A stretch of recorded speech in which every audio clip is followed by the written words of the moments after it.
Are you sick of your opponent making your deck list more empty than I feel inside? Why are we still here? Just to suffer? Well, if I got the counter for you. You see, recently in tournaments and even on the ranked ladders, I'm sure you guys are full aware, there's recently been an insane incline in the amount of Ishizu Chaos decks being played. Why are you guys looking at me like that? So naturally, with this deck list becoming more and more popular, people have been starting to look for counters to it, one of which I noticed was quite creative, and that brings us to today's video, where I'm going to be showing you one of the most funny counters I've seen to a deck list in quite a while. But before we jump into the card in question, just a reminder, if you guys are enjoying this video and want to see more content just like this in the future, especially if you're a returning viewer, as apparently about 50% of the people watching this or even subscribed to the channel, you need all of you returning viewers to have seen my content before. So if you guys are new around here, or if you guys are returning viewers, make sure to leave a like on this video and consider subscribing to the channel down below so you can see more content just like this in the future. Alright, let's get into the card in question. The card in question is going to be Nico Main King, and this card has a relatively simple effect. During your opponent's turn, when this card in your possession is sent to your graveyard by an opponent's card effect, it becomes the end phase. So at first glance, this card's effect, it doesn't seem all that good. In fact, I'm pretty sure I've used this in various meme videos in the past, because that's all this card really is, a utter meme. Or is it? You see, most of the time when you put this thing face up on the field, or even if you set this card, the chance of your opponent removing it via card effect is just not high. If your opponent reads the card, which, to be fair, is a bit of a struggle for most Yu-Gi-Oh players, but if somebody reads it, they're not going to send this to the graveyard via card effect, unless of course it's already going to be their end of the turn anyway. And certainly even if it's face down, unless the first thing they do for their turn is remove the face down card, they're probably going to set up a really decent end board, and even if they do remove it by the time they've already set up the end board, you've completely wasted your time. So this card, generally, it's a bit of a joke. Until you work out that possession doesn't just mean field. It doesn't just mean hand. It can also be the deck. And I'm pretty sure you guys are seeing where I'm going with this. If this card is sent to the graveyard by any of the Ishizu cards, it instantly becomes the end phase.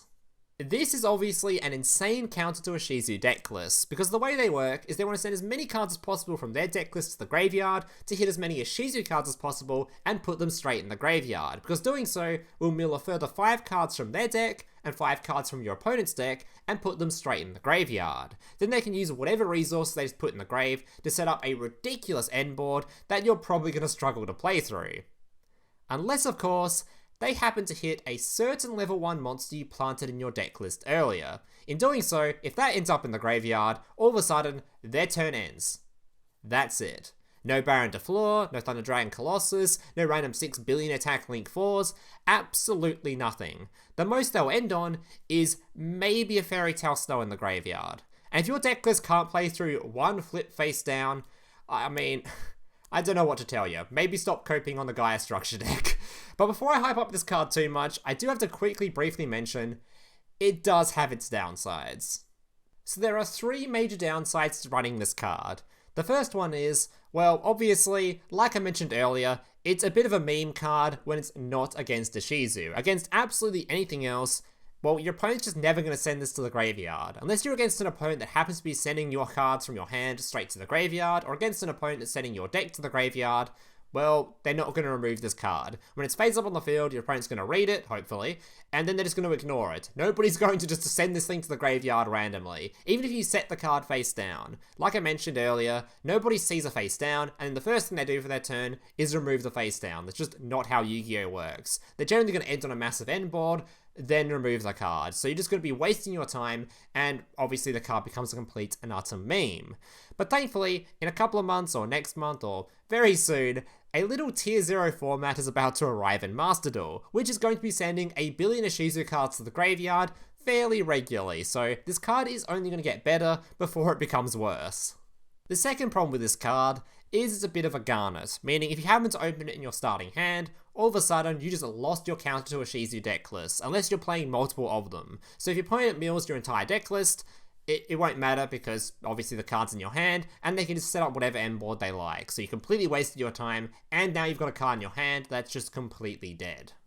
And the final downside to this card is, even if you don't happen to open it in your starting hand, that doesn't necessarily mean your opponent is guaranteed to mill it. It is obviously still going to be a bit of RNG involved, as your opponent is only sending 10 cards to the graveyard, meaning your starting hand you have 5, meaning your deck list has 35 left, and sending 10 cards is not equal to 35, so your opponent isn't guaranteed to actually hit this card. In fact, if you're only playing one copy, it's only about a 28% chance, and if you're running 2 copies, it's only about a 50% chance. Unless you're a mad lad and you're playing 3, which is about a 64%, you're not super likely to hit this card.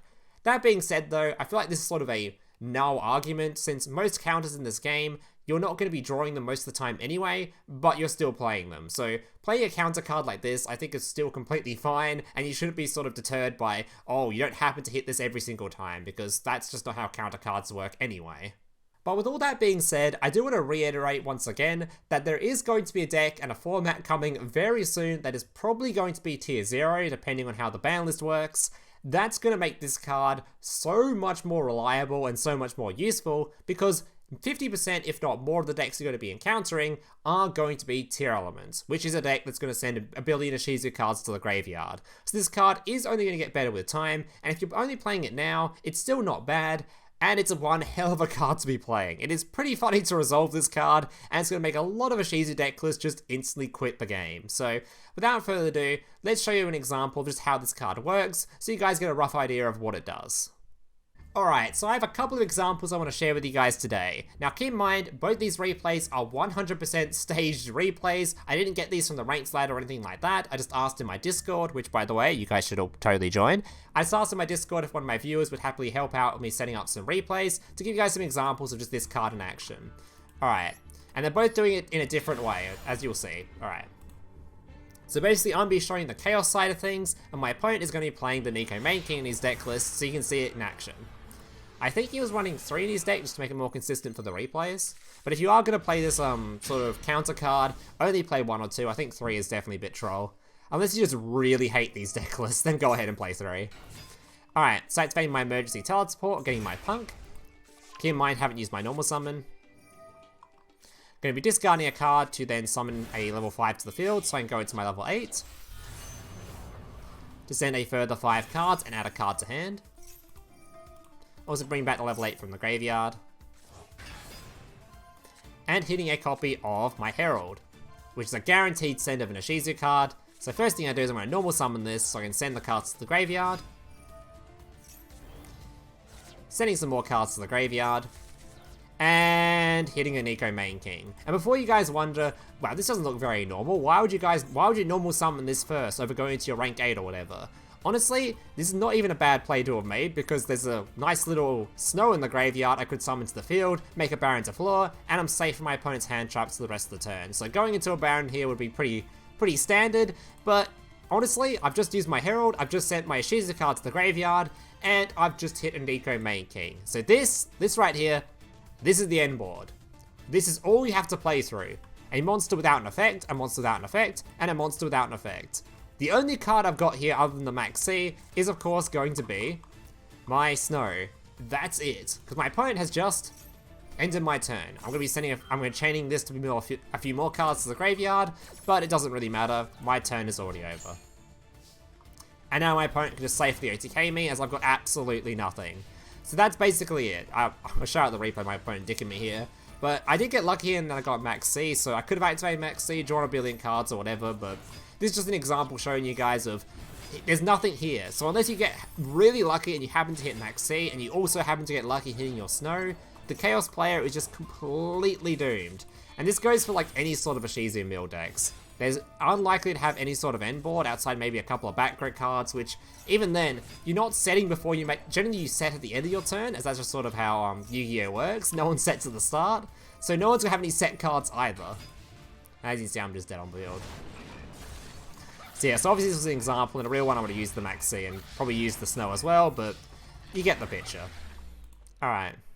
And I have one more example to share, which is another way that you're going to be countering specifically the mill variants of Ishizu Chaos. I actually got this replay by complete accident, as I actually kind of forgot this was how this interaction worked. Because, like I mentioned earlier, possession doesn't just rely on field or even deck list, it can also be your hand. So as you can see, I opened Card Destruction, which is a card most Ishizu decks run because they like having cards in the graveyard, and it helps you mill your opponent. My opponent actually opened the p.u.n.k King. Holy shit, the amount of hand traps he got. Activate Card Destruction, sending my hand to the graveyard, and my board is even worse than the last duel. Literally nothing, ending the turn. So that is basically it. This just showing you a couple of examples of how this card works, and how to make it so that your Ishizu Chaos deck lists feel utter pain. Alright guys, that's going to do it for today's video. Hope you guys enjoyed it. If you did, remember to leave a like, subscribe, all that kind of stuff. And let me know in the comments down below if there's any other deck lists you want to see me try to counter next, as I do enjoy making these videos, and I do make them fairly regularly. I know I did one for Runic as well not too long ago. So if you want to see me counter some other deck lists, let me know down below what you want me to counter next. Remember to subscribe, and thank you guys for watching. Laters. Hey, big brother, can I watch SpongeBob? Shut up, Mokuba. I'm busy flagging YouTube videos to compensate for the fact that I have an extremely small penis. Oh.